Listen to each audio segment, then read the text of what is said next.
Dun, dun, dun. Good morning, digital wildcatters. Here we are, April 25th.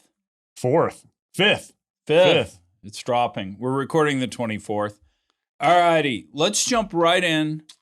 Story number one is what, Kirk? We called it last week and the week prior about Tucker Carlson probably departing Fox. And why are we always ahead of everyone else? We are. We're ahead of it.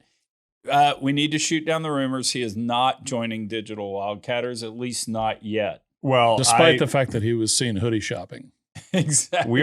We are negotiating, and I've been talking to the little man about just play hard to get. Play hard to get a little. We need to do that. That's cool. Now let's go to story number one. Supreme Court actually issued something today. Mark, I couldn't tell what it was. It said it was anti-Exxon, Suncor, and Chevron. What did they say? Just a ruling on the appeals that they had in front of the Supreme Court related to some state-level climate change or climate damage liability.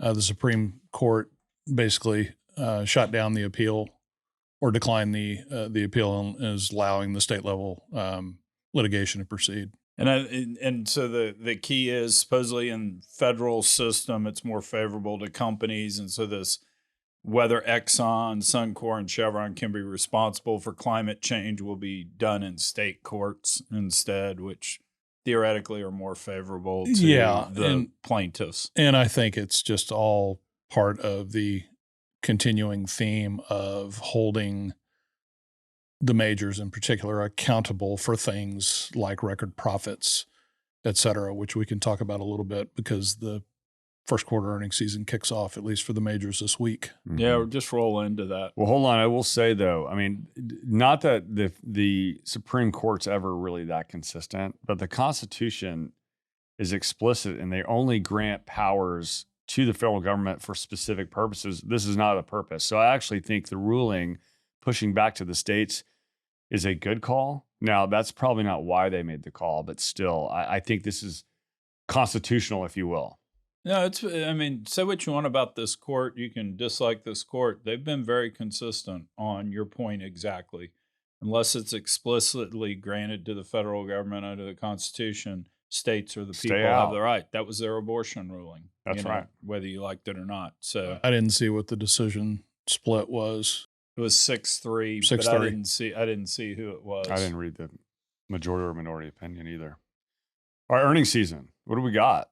Well, it really kicked off with Schlumberger on Friday, which is just somewhat of the blur between Q4 and Q1. It seems like Q1, Q4 go on for about 4.5 months. Exxon and Chevron are this week. BP and Shell are next week.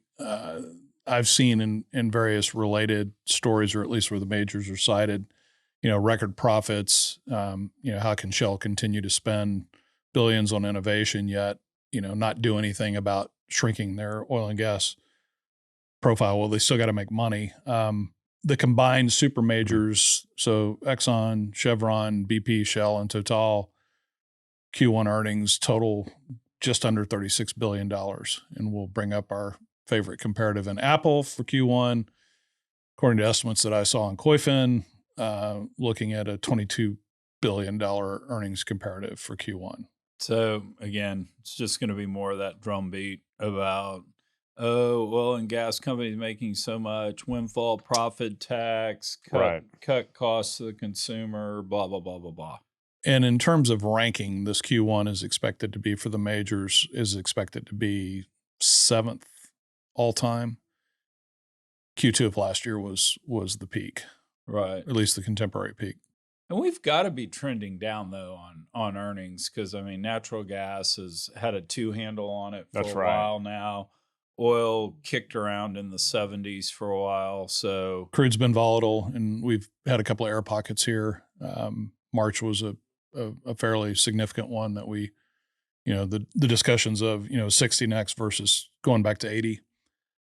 If you look at Schlumberger's numbers, they beat or met on revenue and EBITDA, but they were light on margins.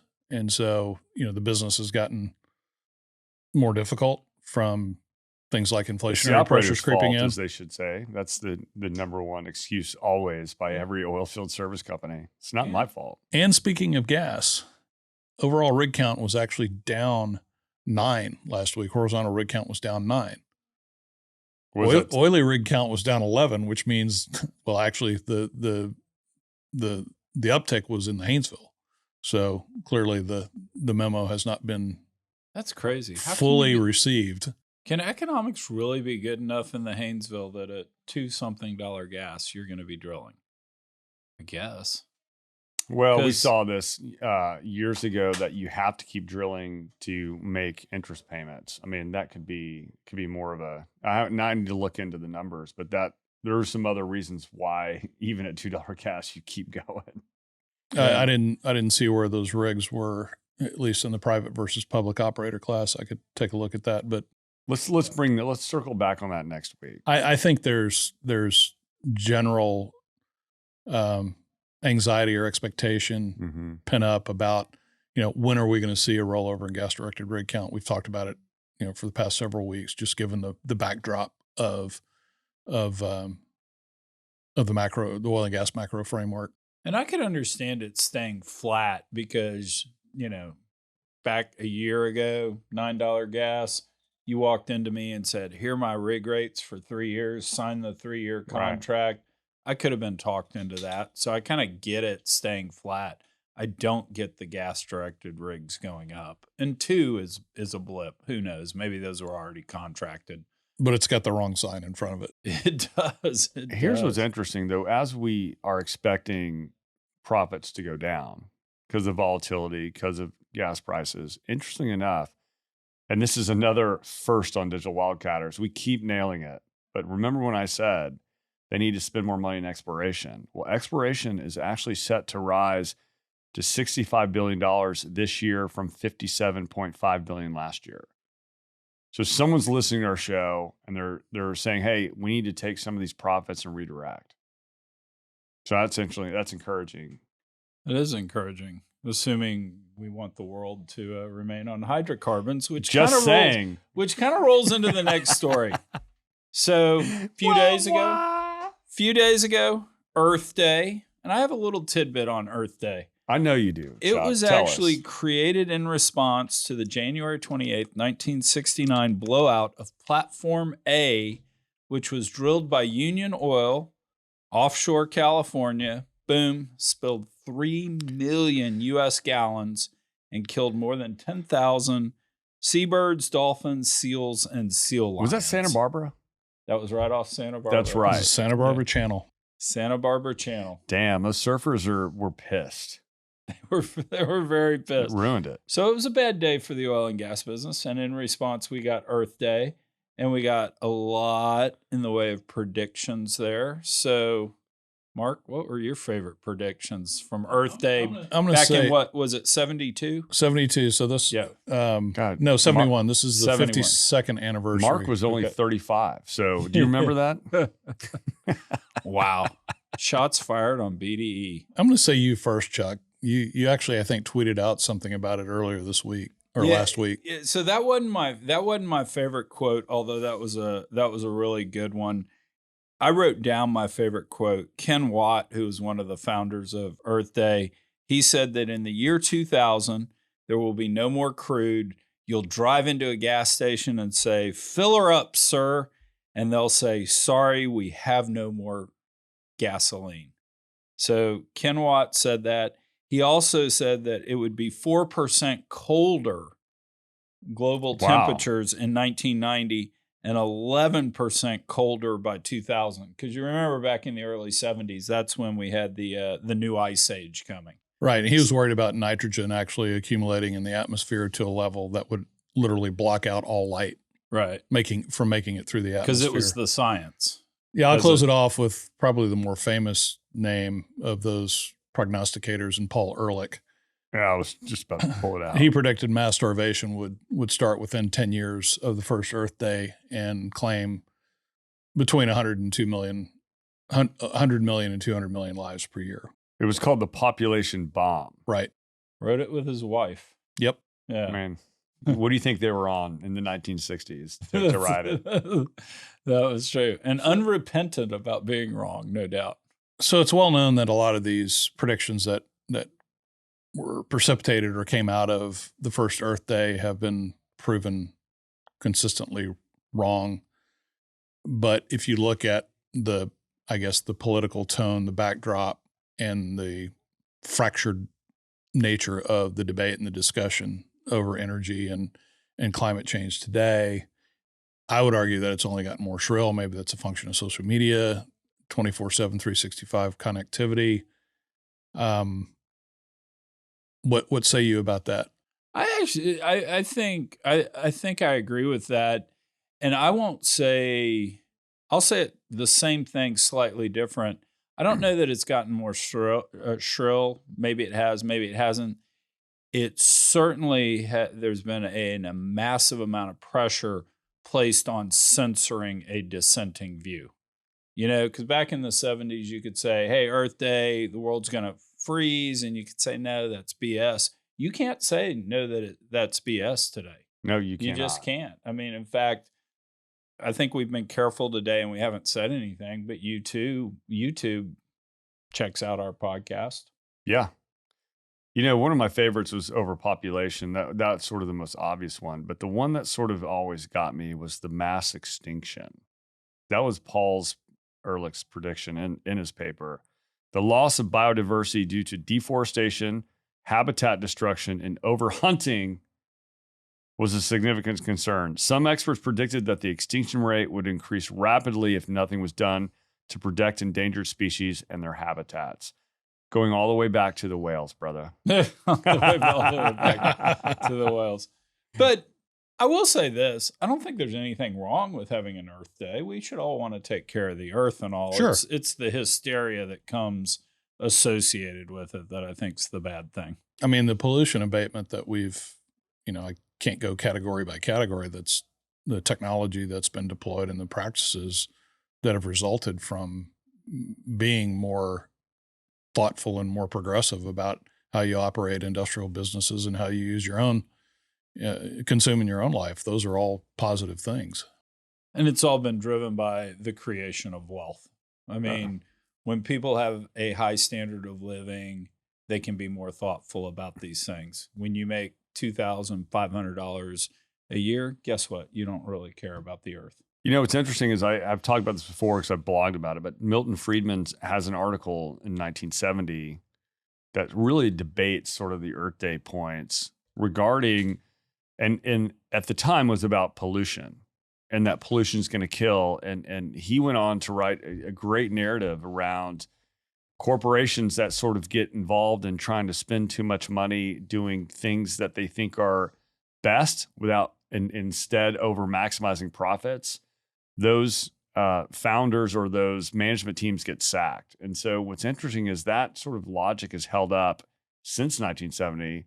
Milton Friedman's been right ever since. So what I think is interesting is we've been talking about seeing this in oil and gas about, sort of the energy transition, but, the majors are sort of, they're capped between these sort of two divisions. One side says spend all your money on saving the planet. The other side says spend all your money on maximizing profits, which means drill, baby, drill. And they can only spend so much. If they go too far one side or the other, they're in trouble. So I do think it's becoming a more normal thing in the narrative. It's becoming easier and easier. But the dissenting view is the challenge, which is interesting. That's why, of all people, Exxon is probably the most bold of all energy companies, are still the strongest about their view of sort of the energy transition, but they're not banging the drum saying you guys are idiots. Well, the barrels aren't going to stay in the ground, at least in the near to medium term. And so who produces those barrels to fill the gap? It's likely someone with a much lesser or less desirable ESG profile. So you want the best in the world producing those barrels, and their charter for being public companies is about maximizing profits, right? Right. That's the limited liability. Because what's the stat? National oil companies produce 2/3 of the world's oil, something like that. So, Good and I know stuff. that I know this is an overgeneralization, but I'd much rather have Exxon producing oil than a national oil company. Well, absolutely. Yeah. I mean, because publicly traded, I'd rather have a publicly traded or a private company versus any state. Interestingly, though, on the same cue, last week China bought its first stake into a Qatari gas field. So Sinopec acquired 1.25% share in its first phase of a $30 billion LNG project. So once again, we're seeing, other nations move, especially China, move quickly to buy long-term supply of natural resources while we're sort of here bickering about Earth Day, which is a great narrative for us to be. We should be talking about Earth Day. We should be good stewards of the earth, but we're watching our enemies, if you will, saying if I'm an American or if they're my enemy or not. But China's making long-term moves. What do you guys think? Yeah, I think we've talked about this a lot before, but last week we spoke about the foreign ministers meeting. That's a prelude to the G7, and natural gas was a very unenthusiastic, I guess, subject in the matter of long-term commitment to policy around transition. That was energy. So diplomatically put, So Mark. good. That was impressive. Meanwhile, it's kind of watch what they do and not what they say. Again, long-term commitments by I'll call them a strategic adversary among the economic powers in the world. Long-term commitments to things like LNG. The Malaysians really accelerating their capital expenditures on growing their natural gas reserve base and wanting a bigger stake in the LNG, long-term LNG supply chain. Meanwhile, the G7 is saying we're not going to adopt policies that advocate for natural gas unless they address some type of shortfall and don't create a lock-in. Well, sounds like a big agreement with the Qataris is a bit of a lock-in on natural gas. A 27-year deal. Yeah. How come they get to do it and we don't? Right. Yeah. So anyway. No, that's right. Well, that takes us to another story. Chile. President Gabriel Boric, he has come out and said they are nationalizing their lithium business. I've got some stuff on this, so I actually went and researched. He proposed this like 18 months ago, a pure nationalization. Like, hey, Chile, the government, we take over the reserves. You're out of here, private companies that we have contracts with. That got shot down in the assembly because he doesn't have a majority there. Mm-hmm. So this proposal is, in effect, a shakedown. We want to. Sure. We want more of the existing contracts. He said things like, "We're not going to touch the contracts in place. One of them's till 2030. One of them's till 2043. But we would like more. We would like to participate." So it's a shakedown. It's still this proposal will have to run back through the assembly. He doesn't have a majority there, so who knows where it shakes out. But at the end of the day, this is being bantered about. What it means is going forward, it's terms that aren't as good for private players, private partners. Right. And we've seen this over many decades as it relates to oil and gas concessions. Right. Globally as well. And, the rules can change, and Chile and Mexico and other countries are recognizing pretty quickly that there's a critical dependency on this massive build out and transition around batteries and EVs, for example, where lithium is a key raw material in the value chain. And Chile controls, at least in terms of the rankings that I saw, by far the largest reserve at 9.2 billion metric tons. You compare that to China at 1.5, and the U.S. at about 750 million tons. So what's farthest upstream in this expansion, those that have the sovereign reserves are going to want more of the rents to accrue to. What's the famous rapper quote about no gun, no power? Yeah, no, that's right. I mean, if you have the world's resource that's in finite quantities and it's really valuable, what would you do? Yeah. And it's an economics play for sure, because Chile wants to retain more of its cash. It's kind of the resource curse all over again, but that's what almost every sovereign that has rich resources, what do? They nationalize. Yeah. There's been background chatter around, the development of the Guyana Basin, for example, where Exxon is a big player, and then just immediately south of that in Suriname, right? At least on the Guyanese side, about we may want to think about modifying the terms that we have, and it's the recognition pretty quickly that you can extract more rents because they are fundamentally in the ground in your sovereign assets. And that's how's that working for Venezuela, though? Well, there's your neighbor. No, but I mean, 75% of the world's lithium goes to EV batteries for cars. So, and we've talked about this on BDE. The Inflation Reduction Act went all in on electric vehicles. Did not go all in on lower emission cars. Went all in on all in on EV. That's all right. in That's on right. EV. Pretty important distinction. Very important distinction. The other thing, though, that's interesting is lithium prices are down 70% since last November. And so kind of interesting timing on Chile deciding to do this. The one funny thing is I was taking notes for BDE, and I actually spelt Chile with an I instead of because you're an hungry. E. Yeah, I guess so. They're not on Southwest system. Yeah, probably. That's right. That's right. And I wrote Gabriel Boric, and Jules thought I wrote garlic bread. So anyway, there you go. With chili. Which hey, made a lot of sense. Speaking of lithium, because they do storage, our own homegrown Sonova, John Berger, good entrepreneur here in Houston. Sonova gets a $3 billion energy department loan just announced last week to go put rooftop solar and storage in lower income communities. So they're taking the Elon Musk route, leverage the government because they're throwing cash, all right, to go build out more solar. So good for Berger. I like him personally. Seems like a great guy. Mortifies me that the government's doing that, though. Oh yeah, I mean, I need to ask him. I'll probably try to follow up and see what he says about it. Yeah, see what he says. Public private. though, so he's probably has to be really careful. Yeah, exactly. And John's pretty straight shooter. Like he doesn't bullshit. Right. But that's trouble.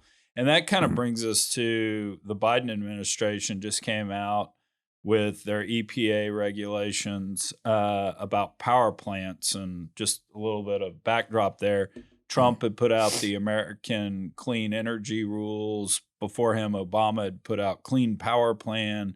Courts shot down both of those programs. So this is the replace of that. Mark, what did you think about it? Well, I think what did it say? I think the details of the specifics come as early as this week, was the headline that I saw on Reuters. I think it has the most significant impact on those with natural gas generation capacity in their fleets, because it imposes potentially a CCS, carbon capture and storage, cost and plan and technology or feasibility. And so the details around that are unclear, but one of the opinions that was expressed in the article was, this has a way of leveling the playing field through regulation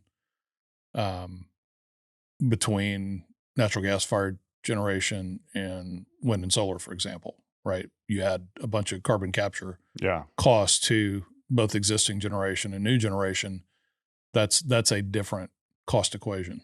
I saw it as the carbon tax when I was reading all of that you said. Yeah, we've basically gotten to the carbon tax. And I'll say this, at the risk of running the ire of the digital wildcatters community, I'm not opposed to a carbon tax. Just pollution, we can all debate whether it's causing global warming, whether it's not causing global warming, but pollution is bad. I mean, you go some of these big industrial cities and it's nasty, it's hard to breathe. So there is some price to pay because of that. I would never vote for one, though, because of the slippery slope. I mean, the largest government bailout in history that I recall was when GE was pumping PCBs into the Hudson River. And it became such a big issue that they know, they were too big to fail. We've heard this before. And so the government bailed them out, and decided to set up all these funds to clean it up. Well, let me take a guess, and just right to your point, Chuck, I'm in agreement with you. As a surfer, as a person that loves the outdoors, I'm pretty sure those people manufacturing the PCBs, the scientists, would not feed that same material to their children, but they're completely fine with dumping it into a river. So I'm totally fine with cleaning up. If you're going to make money as a business, you've got to take in consideration all costs.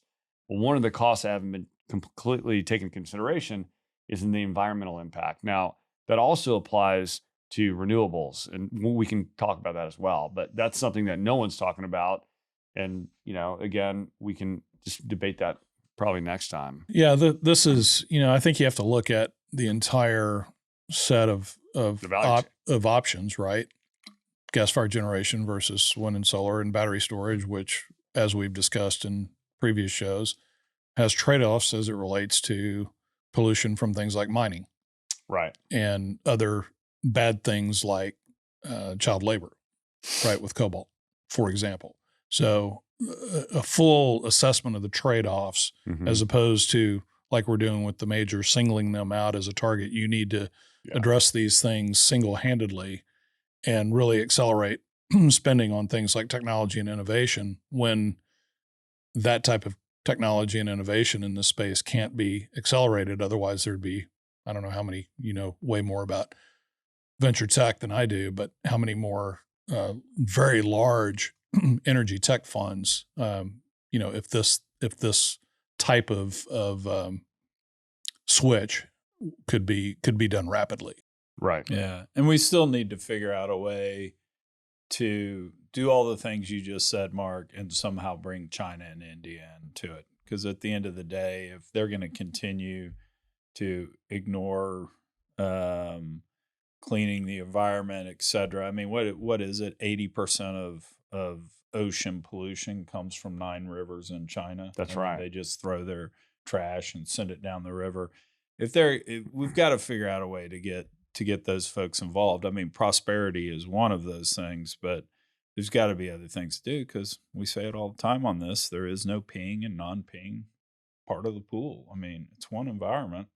So, I mean, I think China's still on a pace to build or commission 2 new coal-fired generation plants every week. Yeah. Yeah, it's pretty intense. Yeah. And that goes back to our point of cheap cheap energy, and if they're going to do that, maybe our dollars are better spent instead of trying to create 2% better emission standards here or there. Maybe it's better spent on technology, trying to figure out how to get rid of CO2. I mean, that's where it ultimately comes down to, is capital allocation. Yeah, one proven step, at least on a temporary basis, is what it's, I think, turning out to be. Whether it's a bridge, whether it's, medium term part of the transition reality is, we've got a pretty good track record in the U.S. for reducing CO2 by substituting natural gas for coal. Right. CO2 emits, or natural gas emits, about 200 grams per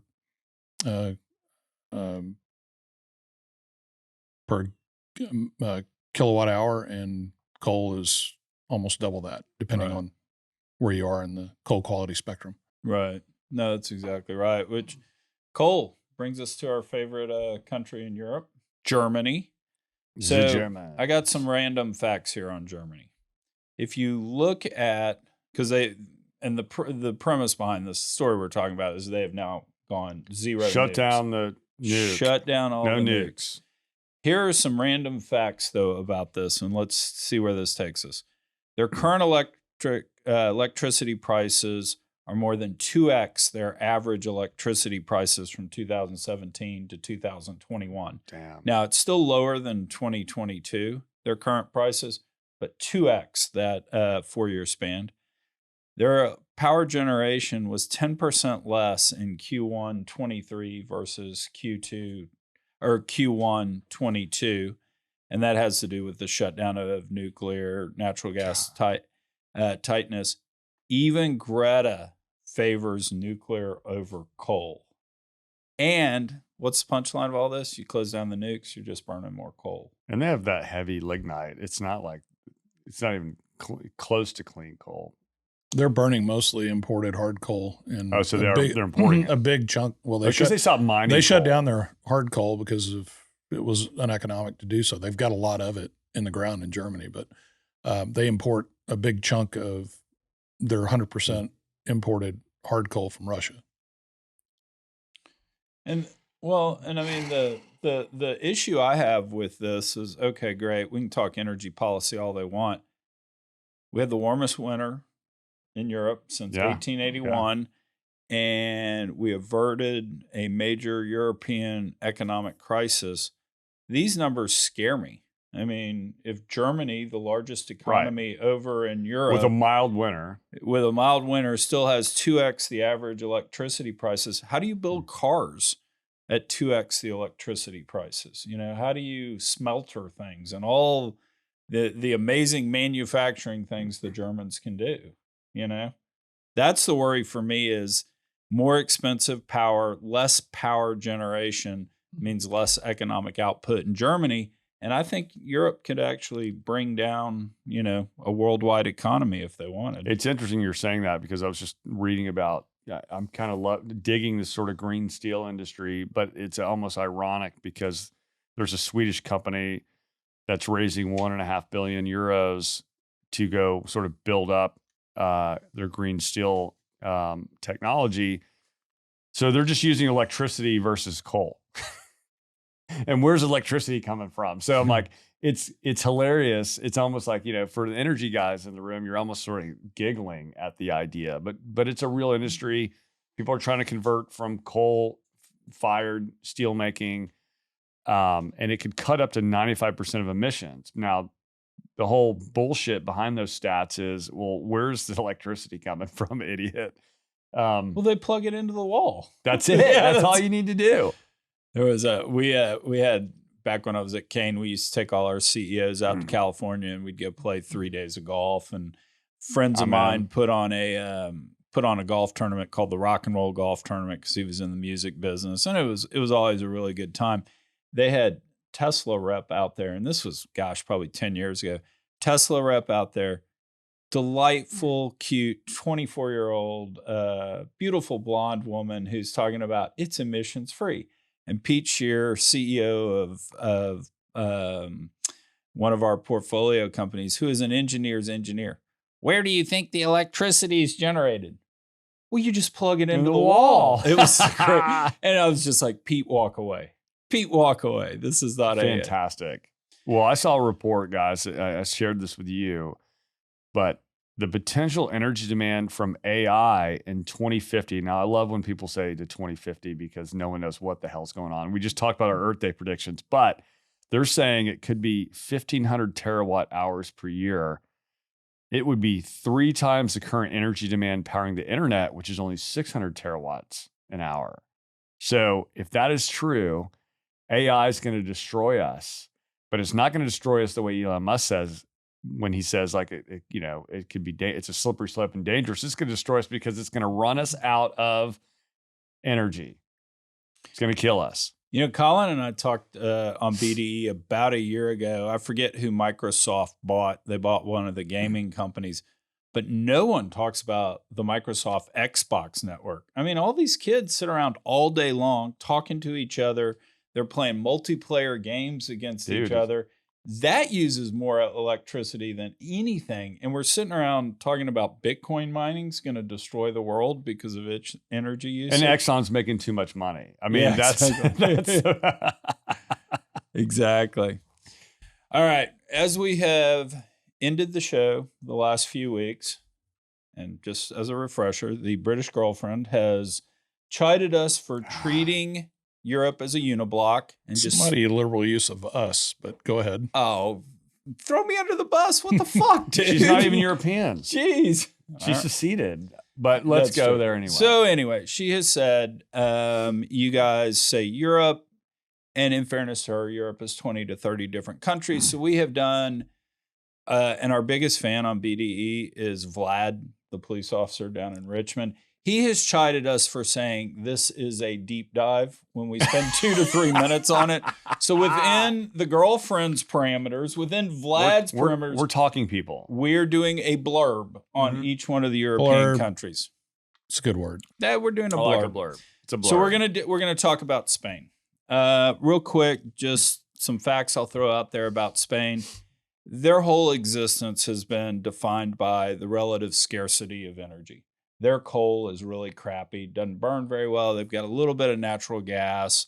And so they import 75% of their primary energy storage. So they're really vulnerable to the global energy markets and the tension in those markets and strifes. Their GDP is per citizen is less than its northern neighbors, but they're above Portugal, Greece, and Poland. So they're slightly below economic activity.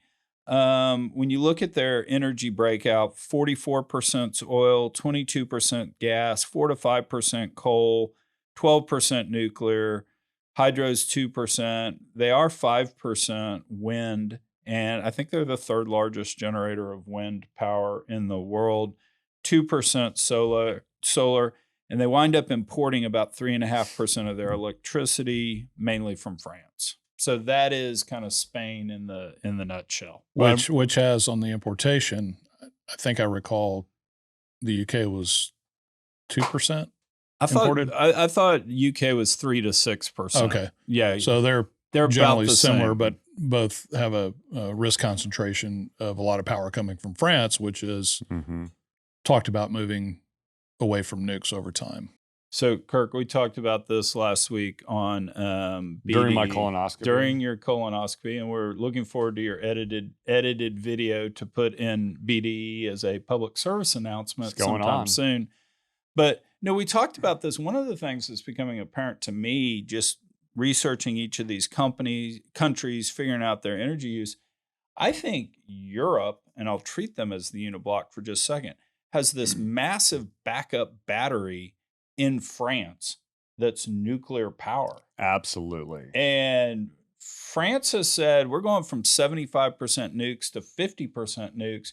You just wonder if they're going to be able to export as much electricity as they currently do. And what are those ramifications? Man, we keep calling out warning signs, aren't we? Red really flag, maybe red flags. At least in the U.S., we've got a capacity factor for nuclear that's well north of 90%. Right, replacing it with things in the 30s or down in the 20s, creates an interesting problem to solve with the amount of capital and redundancy that's going to be required to replace that capacity. Well, Chuck, Spain has a bigger crisis going on. So just like Chile and garlic bread, I've been tracking this. Okay, and we have been told the rain in Spain falls mainly in the plain. But not this year. There's no rain in Spain, pushing olive oil prices to record levels. Continuing drought conditions leave traders and analysts worried about this year's output. So prices have surged 60% to roughly 5.4 euros per kilogram. It's a big deal. So Spain, the largest producer of olive oil on the planet, which we love. I eat it every day. They're going through a crisis. There's no rain. There's no olives. Now, what has that done to the wine business? That's got to be... Spanish wine's good too. Spanish wine's really good. I've never had a bad wine from the Rioja region of Spain. Now you're talking. Yeah, no, it's... I'll get a read on the wine. There you go. That'll be next week's. Yeah, exactly. The Italians and the French are probably applauding the drought as long as it doesn't hit them. So... we'll see. That is the good BS from the girlfriend that with global warming, the great Champagne region will be in the south of England instead of France coming very shortly, and the Frenchies will get their comeuppance. But anyway, all right. Any other thoughts on Spain? Because I do have a finger of the week. Great. We did a blurb. That was a good blurb. That was a blurb. So we did a blurb. The whole key with Spain, dependent on everyone else. So, absolutely. And that drives their policy. And you can see that in their policy. So, all right. The finger of the week this week goes to the aliens. because Oh shit! last yes. weekend we found 6 more cows God. that were mutilated kind of in and around College Station, so 3 different counties. And this is crazy. They find these 6 cows, laser precision cuts so that the tongue is taken out. They laser precision cuts so that the udders are gone. They actually bore a hole in the cow's rear end and take out their sex organs. There's no blood dripping around. There are no footprints. There are no tire marks. And the craziest thing about this whole situation, and we've been having these for 50, 60 years, these cow mutilations, is none of the predators, vultures, whatever, will touch these animals. Wow. It's got to be the aliens. I'm speechless. Hopefully, our cow mutilation expert Colin will rejoin us next week. And It is kind of ironic. We were talking about sex organs being cut out, and Colin's not here because of his prostate injury. Right. So maybe. Well, let me ask you a question. Are Yeah. they real cows? They are real cows. Have they been but- identified? Did they have a tag? Like, can a rancher say that was my cow? Or are those cows something else? Or should we go out on the road and interview? dude, this some is of these this is a road farmers? trip. This is like a real thing. I mean, we've had years of this, and the explanations are, well, it's cults that do it, but nobody can identify the knives that make this. Some people say it's just death, and when they decompose, the body pops that way. I don't know. I think it's the aliens. I thought I was going to hear much earlier in your rollout of that. Just the proximity to College Station. New ag tech coming out of Texas A&M. I was hoping My we'd alma mater. get closer to Lukenbach, but I Yeah. mean, if we have to go to College We gotta go to Station, College maybe. Station. I always say in Green Eggs and Ham, could you, would you with a goat? Hadn't heard that since last time I was in College Station. Dun dun. All right, everybody. Hope you enjoyed today's show. If you liked it, please subscribe. Please tell your friends about it. And we'll be back next week. Cheers. Cheers.